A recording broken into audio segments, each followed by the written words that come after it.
সরাসরি যুক্ত হব তার সাথে।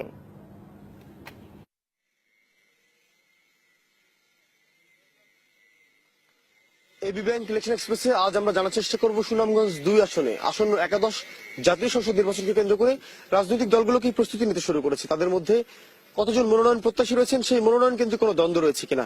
আমাদের সঙ্গে এই মুহূর্তে যুক্ত হয়েছেন জনাব শামসুল হক চৌধুরী, তিনি যুক্তরাজ্য শ্রমিক লীগের সভাপতি।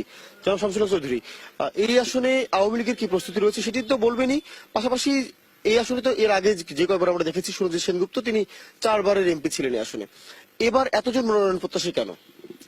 ধন্যবাদ ডিবিসি চ্যানেলকে। আর আমি ধন্যবাদ জানাচ্ছি সুনামগঞ্জের প্রত্যন্ত অঞ্চল দিরাইশাল্লার বাটি জনপদের এই সকলের প্রতি শ্রদ্ধা এবং ভালোবাসা রেখে আমি বলতেছি এই অঞ্চল একটা আওয়ামী লীগেরই একটা আসন। এটা দীর্ঘদিন থেকে আমাদের এই এমপি ছিলেন এই উপমহাদেশের প্রখ্যাত পার্লামেন্টারিয়ান বাবু সুরঞ্জিত সেনগুপ্ত। উনি দীর্ঘদিন এমপি ছিলেন। বর্তমানে উনার স্ত্রী জয়া সেনগুপ্ত আছেন। আর তার পাশাপাশি আমি দীর্ঘদিন থেকে এখানে এই গণসংযোগের পাশাপাশি মাননীয় প্রধানমন্ত্রী জননেত্রী শেখ হাসিনার যে উন্নয়নের যে উন্নয়ন করেছেন, এই উন্নয়ন জনগণের কাছে পৌঁছে দেওয়ার জন্য আমি তৃণমূল পর্যায়ে দীর্ঘদিন থেকে আমি এই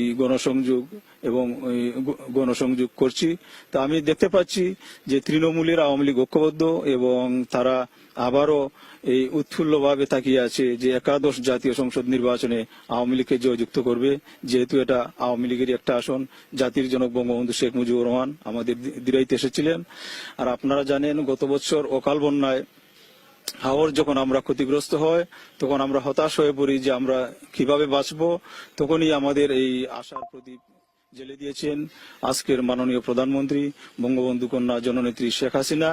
উনি আমাদের সাল্লাতে এসেছিলেন হাওর ক্ষতিগ্রস্ত হওয়ার পরে। উনি প্রয়োজন মতো ডিজিএফ এর মাধ্যমে ধনী গরিব নির্বিশেষে সকলকে সাহায্য সহযোগিতা দিয়েছেন, যার কারণে বাটি অঞ্চলের লোকগুলা আমরা উপলব্ধি করতে পারি নাই।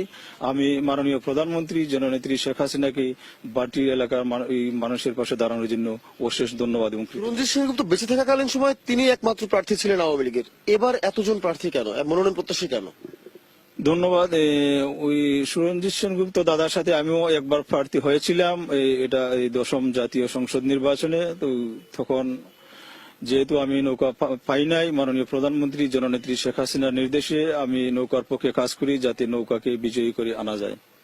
আপনারা জানেন যে এটা নৌকার একটা আসন, তাই আমরা সবাই এ ব্যাপারে ঐক্যবদ্ধ যে আগামীতে আমরা যেই মনোনয়ন পাই আমরা এখানে করব। আর বিশেষ করে আমি দীর্ঘদিন থেকে করতেছি যুব সমাজের একজন প্রতিনিধি হিসেবে আমি আশা করি যে মাননীয় প্রধানমন্ত্রী জননেত্রী শেখ হাসিনা যদি আমাকে মনোনয়ন দেন, আমি এই জননেত্রী শেখ হাসিনার ভিশন 2021 এবং 41 বাস্তবায়নে জননেত্রী শেখ হাসিনার যে উন্নয়নের দ্বারা অব্যাহত রাখতে আমি সক্ষম হব। অনেক ধন্যবাদ আপনাকে জনাব শামসুল হক চৌধুরী। আমরা শুনলাম আওয়ামী লীগের একজন মনোনয়ন প্রত্যাশীর কথা, আমরা শুনবো অন্যান্য দলেরও যারা মনোনয়ন প্রত্যাশী রয়েছেন তাদের কথাও। দেখতে চোখ রাখুন ডিবিসি নিউজের পর্দায়। আগামী